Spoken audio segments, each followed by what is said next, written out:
Mass's Great Divide, the Industry Plant List, and Standing Next to Success. Welcome to the Unlimited Supply Podcast, your daily music business TLDR in your ear, powered by a network of little birds, and brought to you by No Disc, helping music technology and finance companies navigate the music industry in partnership with Digital Music News. It's July 23rd, 2026. I'm Lars Murray. It's Touring Thursday, but before we hit the road, over at Billboard, they released the major label Who's Up, Who's Down list this week, otherwise known as the Mid-Year Market Share Report.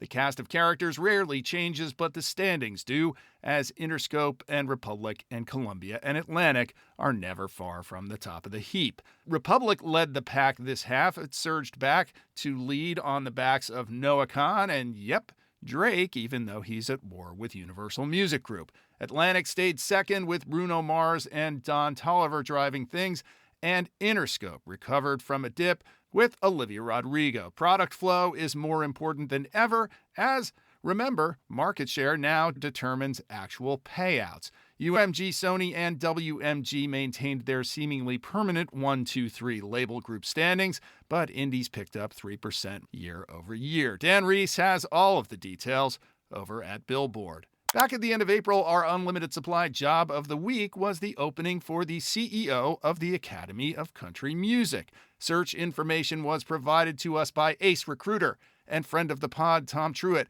who is brushing his teeth right now as he listens. Well, we have a winner in that sweepstakes. This week, the ACM named Andy Schuon its new CEO. And if that name sounds familiar, it should. His ACM theme song should probably be Johnny Cash's I've Been Everywhere. From K-Rock in LA to MTV, VH1, Ticketmaster, Revolt TV, even Doug and Jimmy's Farm Club. Now Andy is putting a little bit more farm in that resume. Congrats to Tom, who always gets the right person. Congrats to Andy, too, and a reminder to Unlimited Supply listeners that occasionally our little birds give us the inside scoop on the prime gig. And while I have no evidence that Andy is one of our listeners, if you can't claim credit for success, at least stand next to it.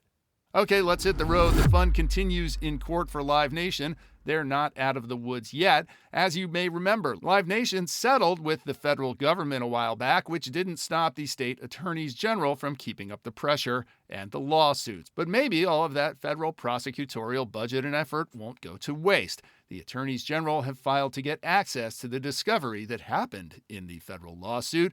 After all, the state AGs clearly thought they could do better than the feds, so why not sift through all of that discovery for some tasty nuggets of smoking gun? Music Business Worldwide has the details. But the states aren't just suing, they're actually starting to put some consumer protections on ticketing into practice. Using legislation and not just the courts.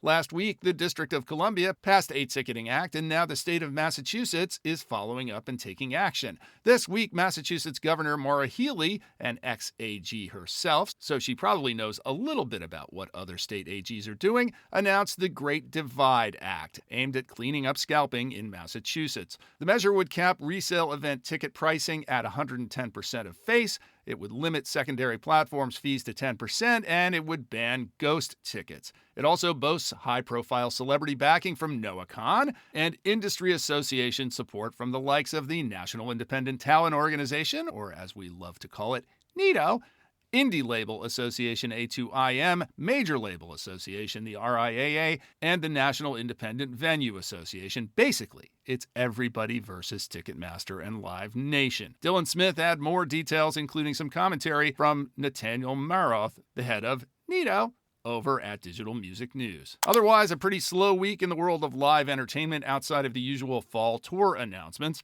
This is the time when people are actually putting on the events rather than figuring out their next move. So when it's a slow news week over at the Live Music Bible Polestar, why not do a think piece? Youngblood is on the cover of the latest Polestar magazine. Yes, they still have a paper magazine.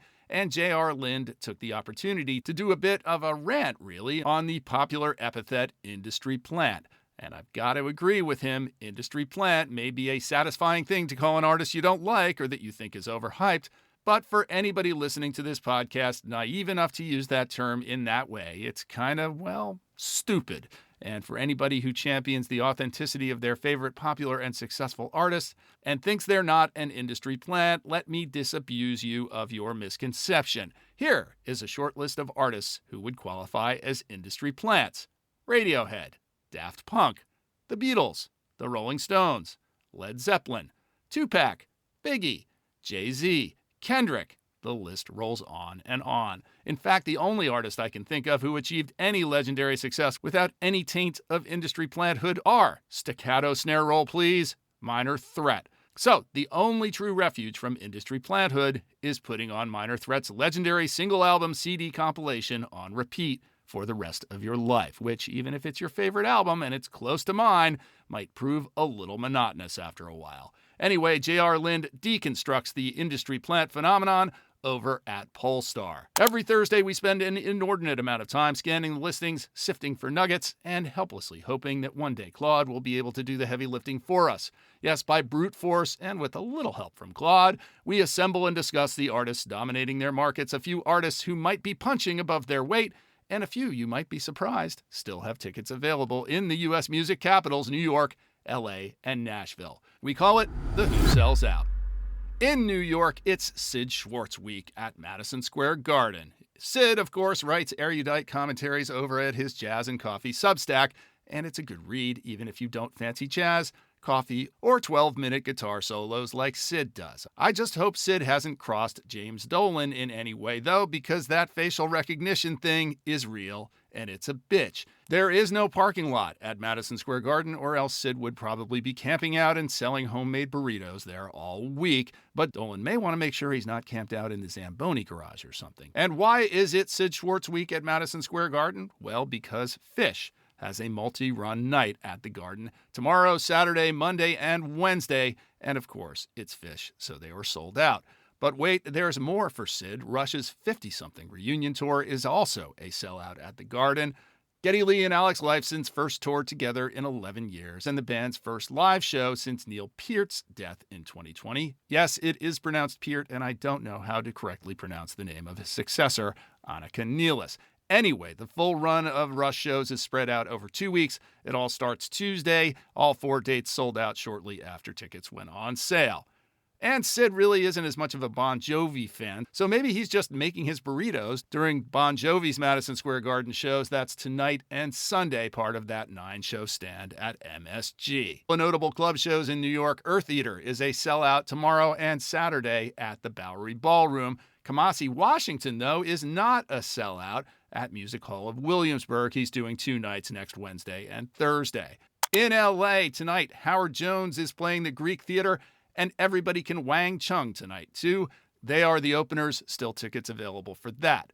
On the other hand, at the Greek tomorrow, Treaty Oak Revival are a sellout. Another big sellout is Joe Hisaishi and the LA Philharmonic tonight at the Hollywood Bowl. It's part of the Ghibli Film Music Program. Smokey Robinson and Gladys Knight are also at the Bowl. That's tomorrow and Saturday.